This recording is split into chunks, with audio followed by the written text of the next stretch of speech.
L'eau, c'est la vie. Chaque goutte que nous buvons nourrit notre corps, préserve notre santé et celle de nos familles. Au laboratoire Samao, notre conviction est de garantir une eau de qualité saine.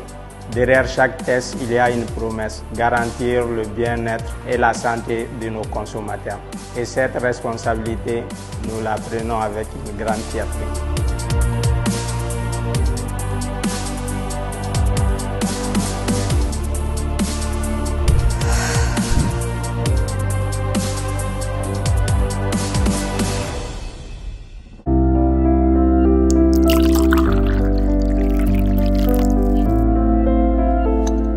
Bon appétit. Merci. Jërëjëf. Merci. Papa ndogu bi daal macha allah. sama Modou moomu yónnee xaalis bu bari te dul jaarale ko ak Tap Tap Seen. kon nag. kooku jàpp ak Tap Tap Seen. Tap Tap Seen moo leen di ñaanal koorub jàmm.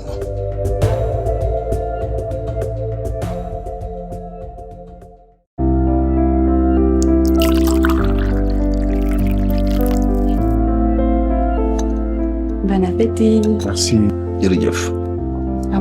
Merci. Papa ndogu bi daal macha allah. sama Modou moomu yónnee xaalis bu bari te dul jaarale ko ak Tap Tap Seen. kon nag. kooku jàpp ak Tap Tap Seen. Tap Tap Seen moo leen di ñaanal koorub jàmm.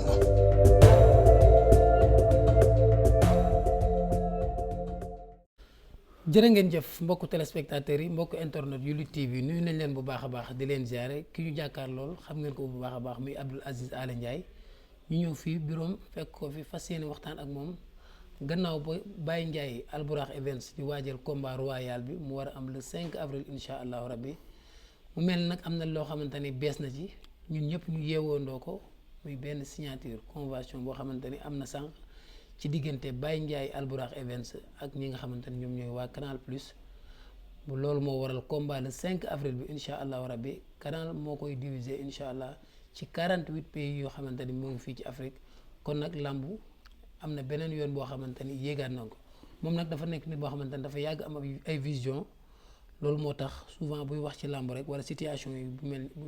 mel ni ba présenté woo dañ ciy soxla li nga xamante ne moom mooy xalaatam mais balaa ñuy dugg ci loolu Aziz dama lay nuyu bu baax a baax di la ziare bàyyi la nga nuyu ñi lay seetaan. jërëjëf Lamine maa ngi lay nuyu di nuyu téléspectateur Lutte TV yëpp di leen baal wax te di leen baal wax ci koor gi di ñaan yàlla lépp luñ ci jaamu rek yàlla na ko yàlla nangu maa ngi lay nuyu bu baax a baax di nuyu téléspectateur yëpp. comme ni ma ko waxee am na benn signature bu am sànq ci diggante Albourakh Events ak ñi nga xamante ne ñoom ñooy waa Canal Plus ñu bari yeewu waale ko mu nekk mbégte nag ci axlu làmb mais balaa ñuy dugg ci loolu na bu bëgg nga ñëwal ma ci facile lan moo yombalal seen liggéey ak waa Canal Plus. waaw Lamine comme ni nga ko xamee tey Albourakh collaboré ak mën naa ni Bose Pro bu seen affiche signé tey convention bu mag ak Canal Plus ñu fas yéene diffuser le combat royal di diggante Modou Lo ak Sa Thiès du 5 avril 2026 mu war a nekk diffusion en direct sur Canal nga xam ni c'est une première dans l'histoire de la lutte sénégalaise en frappe un combat de cette envergure amee fii ci Sénégal ñu fas yéene ko diffuser en direct dama gëm ni loolu innovation bu mag la innovation bu majeure la et comme ni nga ko xamee processus bu yàgg la boo xam ni depuis très longtemps waa làmb ñi ngi fighting sur les droits de diffusion ci le pay-per-view ñëwee bi pay-per-view ñëwee avec Buzz ensuite tey ñu am Canal commencé na diffuser ay mbapat ba tey mu fas yéene diffuser en clair combat bi nga xam ne moo dox ci diggante Modou Lo ak Sa Thiès di innovation bu mag boo xam ni aujourd'hui mën naa ni Canal est venu à son heure pour montrer le monde de la lutte que c'était possible et heureusement que Albourakh réalisé na ko wane na ni c'est possible tey mu signé un contrat avec Canal Plus combat bi fas yéene daw sur 48 pays d'Afrique et mu nekk lu am importance ci suñu culture ak suñu sport loolu day wane rek jéego yi nga xam ne làmb mi ngi koy dox et vraiment on est très content et très fier de la lutte sénégalaise. ndax négociation yi yomboon na seen diggante ak Canal. waaw négociation yi mën naa ni comme ni ma la ko waxee léegi rek bon comme nous on est en partenariat avec Buzz et depuis daaw ba léegi ñu ngi ci nekk di waxtaan comment on peut faire pour que Canal puisse venir vraiment prendre les droits télévision pour pouvoir le diffuser en direct parce que bu njëkk li amoon mooy pay-per-view la nit ñi naan jënd naa code fi ma nekk am na réseau fi ma nekk amul réseau léegi nag Canal daf ko yombal ñëpp su fekkee da nga am sa décodeur nga xam ne mi ngi nekk en promotion aujourd'hui à 3000 francs ñu installé la ko gratuitement nga mën a abonné abonnement bi c'est 5000 francs ou 5000 et quelques 5900 ou 5000 le mois te c'est un abonnement mensuel moo lay permettre nga mën a seetaan ay match moo lay permettre nga mën a seetaan ay série permettre la aussi nga mën a seetaan sa combat en direct du dagg du bëggee doo ci am benn difficulté il suffit que nga nekk un abonné de Canal fay mensuel nekkatul loo xam ni da nga daan jënd pay-per-view boo xam ni c'est pour mën naa 4 heures de direct nga jënde ko 10 000 wala 15 000 bi yoon da ngay abonné rek 5 000 et quelques la pour un mois nga mën a seetaan combat bi en clair et en direct sur Canal nga xam ni fépp foo nekk ci Sénégal rawatina nag 48 pays ñu fas yéene diffuser notre sport national gëm naa ni fierté waa lamb yëpp la war a doon ok léegi Canal dañ ko def pour combat royal bi moom ngeen signé ak moom parce que 14 juin aussi Albourakh Events war na ñëw ci diggante Lac de Guiers ak Prince pour l'instant da ngeen a signé pour combat royal bi wala li des saison bi yëpp day liggéey ak Canal waaw incha allah collaboration bi mën naa ni c'est une collaboration annuelle bon on est en pourparlers pour les prochains combats de Albourakh xam nga Albourakh chaque année programme lay am les prochains combats de Albourakh yëpp ñu ngi en négociation avec ñoom mooy le combat du 14 juin incha allah et bon probablement s'il y a un combat de Balla Gaye en fin de saison peut-être en fin juillet ou en début août ça se fera incha allah aussi normalement ci yooyu la ñu nekk on est en discussion avec ñoom pour une collaboration plus ouverte boo xam ni le monde de la lutte moo ciy gagné comme li may faral di wax rek aujourd'hui nous la lutte am nañ benn plus bu ñëw ci ñun ñoo ko war a adopter protéger ko protection bi nag mooy fexe ba ñëpp di abonné waaw abonnement mensuel ba ñun ñëpp ñi amul woon décodeur wala ñi amoon ay décodeur dormante ndax kër boo dugg Sénégal am na décodeur c'est-à-dire li tax daawuñu abonné peut-être que am na ñoo xam ne daawuñu gis lu leen ko jaral waaye tey képp kuy supporteru Modou Lo ak foo mën a nekk ci Sénégal ak ci Afrique ay supporteru Sa Thiès fépp foo mën a nekk ci Sénégal ak ci Afrique ak nga bëgg sport national bi muy làmb fépp foo mën a nekk sur les 48 pays soo amoon décodeur buy nelaw yee ko def ci abonnement soo ci defee abonnement di nga mën a seetaan combat bi te doo ci am benn jafe-jafe loolu nag day continuer ñun bu ñu ko adopté ba wan Canal la dimension de la lutte sénégalaise dañuy dem ba mën naa ni waxuma la ay combat Albourakh même yeneen promoteurs yi mën nañ dem ba signer ay convention ay collaboration avec Canal nga xam ne la lutte sénégalaise se passera sur Canal Plus et loolu c'est très important loolu nag waa làmb ñoo ciy liggéey adopté ko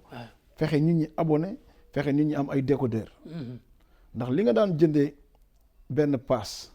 mën nga ci am décodeur ak abonnement weer kon loolu facilité la beneen bi ci des lii mun na créer beaucoup d'emplois tey écuries yi ñoo ne ci koñ yi lii dinañ dem ba tey en collaboration avec Canal et les écuries bu fekkee ni tous les combats se passent sur Canal dinañ fexe ba dinañ mujj recruter ay mbër ñoo xam ne ñoom ñooy nekk les gardiens ou bien ñooy nekk les vigiles de Canal nga xam ni ñoom ñooy dem ba képp ku nekk ci koñ war a trafiquer war a def câblage mbër yi dëkk ci secteur boobu ñooy taxaw bañ ko wala dénoncer ko ndax su boobaa lu Canal gën a def ci làmb ji rek cachet mbër yi ñooy gën a yokk lu Canal gën a dugg ci droit yi rek day tax mbër yi seen niveau gën a yéeg kon li ñu war a def mooy fexe ba nga xam ni mbir mi yaatu ñu protéger Canal wan ko suñu bopp ñëpp abonné ñi amul décodeur ut ay décodeur ñi abonné wul woon di abonné dina tax ba combat yaawu jaal sax dina mën a xëy di daw ci Canal waaye loolu il faut mbëri adopter projet bi fexe ba nga xam ni képp koo xam ne abonné wuloo nga abonné ñu wane ni c'est possible et c'est possible te incha allah ça sera possible incha allah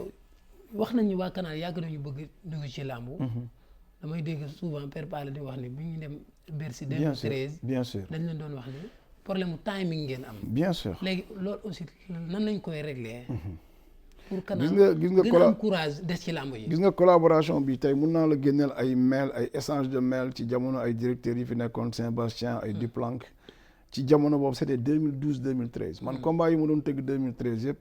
je devais collaborer avec Canal. Les mails sont là wan nañ ko sax waa Canal ci discussion bi ñu xam ni processus bu yàgg la bu ñu topp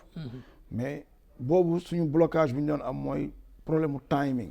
parce que Canal mënul passé def benn 3 heures de direct doy na sëkk soit mu commencé à 16h30 jeex 19h30 wala mu commencé à 16h jeex 19h ñun ñoo war a calibrer li ñuy def fexe ba li ñuy def ñu utal ko un programme bien défini utal ko chronogramme xam ni heure combat bi 16h pile la war a démarrer 16h10 dafa war a jeex su amul bu amee prolongation de 5 minutes ou de 2 minutes ou de machin lu mu war a doon heure tuus bi ñu fexe ba nga xam ne heure bi ñuy bëre du bokk ak heure bi ñuy tuus ndax lii dañ ko war a exporter nit ki mënul abonné am canal ñuy bëre kii di bëre fii kii di tuus fii du xam lan lay seetaan bu mbër mi waree bëre ñu xam ne lii heure bëre la mu am les heures de lutte et les heures de bac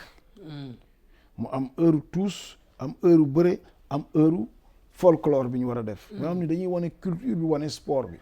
mais loolu lépp nag ci benn 3 heures de temps war nañ ko mun def mais ñun ñoo yaraat suñu bopp xam ni addunaa ñuy seetaan Afrique moo ñuy seetaan monde entier ñoo ñuy seetaan ñu gën a defaraat une organisation parfaite nga xam ne ki toog këram day yàkkamti tous les dimanches combat am bam daw jàpp ko canal loolu nag liggéey bu mag la boo xam ni le monde de la lutte war nañ ci bàyyi xel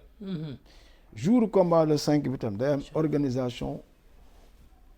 bu spécial ndax aire de jeu bi ak pourtour làmb ji dañ ko bëgg a raxas képp koo xam ne journaliste nga wala dañ la war a accréditer li ñu nekk di liggéey mooy am na ay place de journaliste ci kaw gradin yi ñu utal leen des espaces yoo xam ne dinañ fa mën a toog géew bi leer naññ parce que boo demee ci match de football journaliste yi duñ ñëw ba ci pelouse bi toog foofu wala ci main courante bi di fa toog loolu lépp c'est pour defar mais il faut ñu comprendre ni làmb dafa bari ay journalistes bari ay reporters bu fekkee ni télé bu nekk am nga benn reporter benn caméraman bu ñu bëggee toog foofu dañuy nekk ay centaines de personnes dëgg la nit ñi duñ mën a gis tous duñ mën a gis bàkk duñ mën a gis folklore bi ak ambiance bi donc li ñu bëgg mooy raxas ko ba mu set ut fu ñu leen parquet fu baax foo mën dañ mën def seen liggéey convenablement te duñ yàqal kenn te kenn du leen yàqal raxas boobu noonu combat royal bi moo tax non loolu di raxas wala lamb moo war a am raxas non lamb moo war a am en général c'est-à-dire que en général actuellement ni dañu yor lu ñuy jaay di ko exporter am nañ client bu mag bu ko jënd te l'arrivée de Canal ñun buñ daan wax ak suñuy sponsor dañ leen di waxal làmb lañ leen di jaay Sénégal la làmb ji amee télévision Sénégal yi ñoo koy teg mu jeex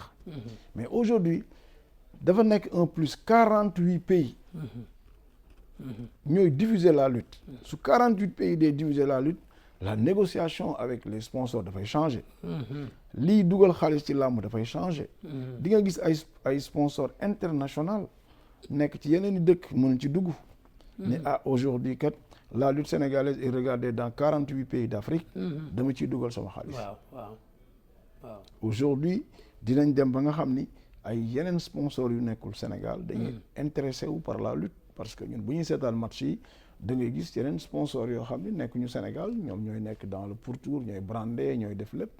donc aujourd'hui foofu la làmb jëm incha allah comme ni nga ko waxee am na sponsors yoo xam ne dañ leen di gis ci yeneen sport yi waaw moo xam sport de combat la moo xam football bi la bu ñu dem foofu dañ fay joxe ay milliards mais bu ñu ñëwee ci làmb fii ay 100 millions 200 millions ñi jox nañ leen 3 4 5 millions làmb du leen jaral loolu kon canal bi mën na tax sponsor yooyu noonu dugal ay milliards ci làmb bi waaw loolu dafay dellu ci valorisation de la lutte xam nga nit mooy jox boppam valeur yow boo amee lu am importance lu am valeur da nga koy valoriser mais bon le monde de la lutte nag est ainsi fait da ngay gis tey benn sponsor jox Lamine 500 millions année bii bu déwénee gars yëpp fëgg fa ñu mu jox leen 2 5 3 4 ba ñu dem ba moom ci boppam li mu war a am valeur parce que dafa am loo xam ni dans la vie day am dafa am loo xam ni c'est du premium quoi loo xam ni même yow sponsor bi tu as besoin de faire quelque chose boo xam dañuy xam ni tu es un champion tu es un leader valoriser sa bopp mënoo tasaare sa bopp fu nekk nga nekk fa day tax valeur bi nga war a am doo ko am bien vrai que nag war nañ jàppale ñëpp mais comme je dis nit mooy valoriser boppam marque aussi mooy valoriser boppam promoteurs yi nañ yokk seen bopp valeur suñu joxee seen bopp valeur les sponsors vont suivre techniquement ndax waxtaan ngeen ak Canal aussi ci ñi nga xamante ne ñoo nekk ci diaspora bi parce que yaakaar naa da ngeen koy jaay pay-per-view ci mais bien sûr xam nga tey fépp fu Canal Plus Sport am day nekk abonnement moo fay jàll maanaam mën nañ ko tuddee c'est gratuit parce que si on dit gratuit mooy da nga am abonnement Canal jënd sa abonnement di seetaan abonnement bi c'est mensuel bu fekkee ku nekk ci diaspora bi la nag yaa xam Amérique nga nekk yaa xam France yaa xam feneen nga nekk fudul fu Canal nekk tu es obligé nga jënd pay-per-view fi nga ko daan jënd ci seen affiche te loolu mooy waral maanaam mën naa ñu les pays yi nga xam ne Canal nekk fa li daan am mooy ça sera du pay-per-view à 100% incha allah. réseau câblage yi comme ni nga ko waxee sànq ki nga xamante ne day am souvent ci yenn gox-goxaan yi loolu aussi. waaw loolu fas ngeen ci yéen a jël seen ay matuwaay ba mu. loolu gars yi dinañ ci jël avec des techniciens yu mag a mag képp koo xam ne da nga bañ a abonné yaakaar mën nga ko jaare ci les réseaux câblage wala nangam ak nangam jàppal ni moom mën nga léeg-léeg nga naxante seetaan ay ñaari combat ñett tous nangam mais grand combat bi moom képp ko amul abonnement dañ koy crypté. boo demee ba yaakaar ni yow da nga dugg ci benn réseau rek di nga mun a seetaan je pense que ni aujourd'hui c'est très sérieux c'était sérieux mais maintenant c'est plus sérieux li nga xam ne nii moom la Buzz Pro amoon ci technicien Canal day indi ay techniciens yeneen yoo xam ni c'est des techniciens qui vont travailler ensemble et ils vont lutter contre les fraudes ak les câbles pirates ak yooyu yëpp je pense que ni moom cette fois-ci ça sera du sérieux par rapport ak ñi nga xam dañuy toog seen kër bëgg di ko diffuser jàpp Canal di ko diffuser ci seen ay téléphone ak seen ay TikTok ay seen Snap ak seen yooyu yëpp vraiment ñu ngi leen di jël di leen prévenir pour ñu bañ a jéem a diffuser combat bi parce que su boobaa dinañ dagg seen ay comptes sur réseaux sociaux te du jar ci ñoom. ku ñu jàpp ndax ay sanctions dala ci mën non bien sûr que day am ay sanctions gis nga loi yu bees yi ñuy voté fan yi sax à l'Assemblée nationale. rawatina affaire Canal moom du yem rek ci dagg sa compte. ay plainte daf ci am lu nekk mën na ci am quoi. ok incha allah. Canal dugg na si làmb kon yenn wax yi ak yenn jëfin yi yaakaar naa ne rafetul woon sax mais. rawatina léegi pour ñu koy génnee ci làmb ak yenn communication waxuma nag ñaari mbër yu war a bëri. waaw xam nga tey làmb moom comme faral ni nga koy gisee rek làmb aujourd'hui dafa yaatu bi mu yaatu làmb da ngay fekk ku war a noppi di wax. ku war a wax noppi. c'est-à-dire que ñun je le dis pas parce que tu es là Lamine nous on te suit su fekkoon ni ñu bari ñuy wax ci làmb dañuy jël comme yow à 90% 95% tu sors que du positif li ngay génne tout le temps su nit naree déraper da nga koy delloosiwaat. loolu la journalisme di jariñ su nit naree wax lu bokkul ci affaire bi nga delloo siwaat ko te yaa ngi équilibré di fexe équitable ci li ngay def donc loolu lañ soxla c'est-à-dire que mën nañ jaay lamb liñ ci mën a jaay bari na lu dul wax ju ñaaw lamb li ci nekk ci culture nekk ci sport ñaari mbër mën nañ dëkkante ba tegante dënn gis nga dóorante bi ñuy wax ñaari mbër mën nañ dëkkante sax ba dóorante sport de combat la mu yem ci ñoom ñaar mais public bi ak supporters yi bu ñu bàyyi xel li mbëri di def bëgg ko répéter nga toog ci télé taal sa live saaga ku la neex wax ku la neex le combat n'est pas entre deux supporters seen rôle mooy booster pousser seen mbër à la victoire wax c'est les qualités de son lutteur pousser ko à la victoire loolu mooy rôle un fans ou un supporter mais rôle supporter du saaga mbëru jàmbur du xas mbëru jàmbur du wax ko lu dul yoon même man su dee mës naa ko def wala def naa ko ça ne veut pas dire que c'est normal c'est anormal ñun nañu civiliser xam ni la lutte est en train d'être exportée te nii ñu ko exporté dina dem ba làmb mbër mën na ci am lu nekk promoteur am ci lu nekk ñi liggéey autour de la lutte aussi mën a gagner seen vie incha allah. am na ñu ñuy tuddee NTA nouveau type d'amateur muy ñoom docteur Gilles ñoom Dave ak Assane Cissé. yaa ngi leen bàyyi xel. waaw mais maa ngi leen di suivre ñoom ils sont positifs hein. Moi je les suis les docteurs. Assane Cissé même Dave Diaspora ak notre ami Bakary ci catégorie googu la bokkoon xam naa après la mos benn combat rek bëgg a nekk lutteur ñoom ils sont en train de développer la lutte ils sont en train de développer la communication de la lutte à leur manière et à leur façon et pourtant li ñuy génne c'est du positif hein. C'est quelque chose qu'on peut consommer donc ay Bakary Sakho docteur et tous les autres sont en train de révolutionner la communication de la lutte d'une manière générale ci côté boo xam ne lu positif la quoi loolu lañ soxla les autres nag il y a des choses yoo xam ne c'est des petits détails yoo xam ni c'est juste pour agrémenter la galerie mais c'est pas si important quoi waaw incha allah Jean dina bëri ci kàttanu yàlla. signé na contrat am contre X. non xam nga bon on peut rentrer dans le sujet moi je peux man du ma daw les débats man depuis le début de la saison gis ngeen ci ay plaquettes Baye Ndiaye gis ngeen aussi ci communication Baye boobu on parlait même pas de combat de Balla Gaye avec quiconque il disait que ni Balla Gaye va lutter en fin de saison ñoom ñaar dañuy seq lu mu dul yëg parce que c'est des amis c'est des collaborateurs gis nga Balla Gaye yaa ngi ko fi gis sànq ba léegi lu Baye di def il est à côté de Baye lu Balla Gaye def il est à côté de lui ñoom ñaar ñu nouer un partenariat tey boo demee dans les grands sponsors yi nga xam ne tey dañu signé ak Baye ak les partenaires de Baye ils attendent un combat de Balla Gaye avec Albourakh ça tout le monde le sait tey boo demee sponsors yi Baye signé depuis le début saison bépp ñu ngi xaar loolu et je pense que moom am na un programme pour Balla Gaye programme nag da nga koy am après adversaire bi moo lay dab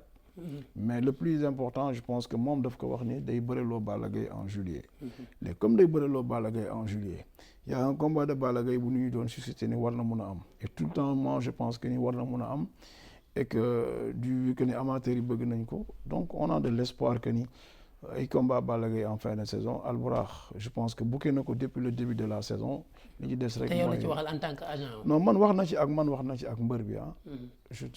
moom je suis très clair wax na ci ak man depuis le début de la saison. wax na ci ak mbër bi aussi wax na ci ak ay partenaires am depuis le début de la saison. je pense que foofu rek la affaire bi nekk mais le reste yëpp c'est des choses qui se passent dans la lutte et y a pas de problème. kuy dox combat Balla Gaye ci yow lay jaar Mansour ba woon na la. mais effectivement Mansour woon na ma et ça je reconnais et que vraiment tam moom. c'est un jeune qui est ambitieux qui fait un bon travail mi ngi liggéey bu rafet Mansour bi ma woowee aussi je l'ai dit la même chose dama ne ko Mansour depuis le début de la saison j'ai entendu Baye ak Balla Gaye ñu booker un combat de la fin de saison c'est-à-dire ñoom ñaar wax nañ ni Balla Gaye day bëreel Albourakh en fin de saison j'ai vu que ni Baye avec ses partenaires il a signé des contrats avec il l'a parlé partout man nee naa Balla Gaye na éclaircir digganteem ak Baye Ndiaye ba pare ndax dama dégg ñoom ñaar am nañ contrat boo xam ne moo leen lié te ma xam ci dara donc du fait que loolu am na rek vraiment je peux pas avancer sur beaucoup de choses ça veut pas dire que aussi Balla Gaye daf fi nekkal rek pour Albourakh wala daf fi nekk pour jàmbaar wala keneen c'est un athlète qui doit lutter s'il a des opportunités de lutter il va le faire parce que dans le passé situation yu mel nii amoon na waroon am beneen adversaire sottiwul ñu dem jox ko beneen adversaire y a pas de problème je pense que si son combat avec Franc war na am incha allah yàlla mën na ko def su fekkee ni combat boobu tam y a une impossibilité wala incompréhension am na ci du indi coow du indi wax Balla Gaye je pense que Albourakh daf koy dem wutal beneen adversaire mu dem bëre les adversaires sont devant vainqueur Ada Fass Eumeu Sène c'est un combat vainqueur Boy Niang Reug Reug c'est un combat Prince mi ngi bëri ak Lac de Guiers yàlla moo xam lu ci xew les combats sont devant nous je pense que si c'est pas en juillet ça peut être en début mois d'août pour un combat de Balla Gaye sur le compte de Albourakh ci kàttanu yàlla dina bëri daal non incha allah je pense que ni yéene bi mooy loolu xam nga yàlla nit moom day yéene rek yàlla mooy dogal mais guéguerre yi ci am ak wax yi ci am yëpp ci làmb la bokk jaru ko je pense que vraiment le camp de jàmbaar yi nga xam ne am nañ souhait seen souhait lu raisonnable la ils ont le droit de vouloir organiser un combat de Balla Gaye mais Mansour aussi il est quelqu'un de très respectueux moi je l'estime beaucoup parce que nos relations moom ak Père Ba ak tout le monde dafa mus a rafet un combat bu war a am wala warul am du indi benn ñagas-ñagas woo na ma j'ai parlé avec lui expliqué naa ko blocage bi ci nekk et je pense que il l'a compris et je l'ai dit que dès que j'ai un retour bu clair dans ma tête il y a pas de problème loolu rek la mais amul dara non mais c'est l'intérêt de la lutte on n'a pas intérêt à être là gis nga Mansour ak Baye mën naa ni dañu bokk ay trajectoire sax parce que tey lii dafa baax écurie bu nekk nga am un promoteur derrière ça permet à say mbër ñuy mën a bëre tey relation bi Baye am ak Balla Gaye moom la Mansour am ak Franc te nit ñi dañu war a respecter les relations kenn ku ci nekk àdduna bis dina jot nga soxla sa morom Baye bu soxlaa Franc mën na ko jaar ci Père Ba Mansour bu soxla Balla Gaye mën na ko jaar ci man sans problème et dara du yàqu quoi incha allah. incha allah kontaan naa ci yow. merci beaucoup merci.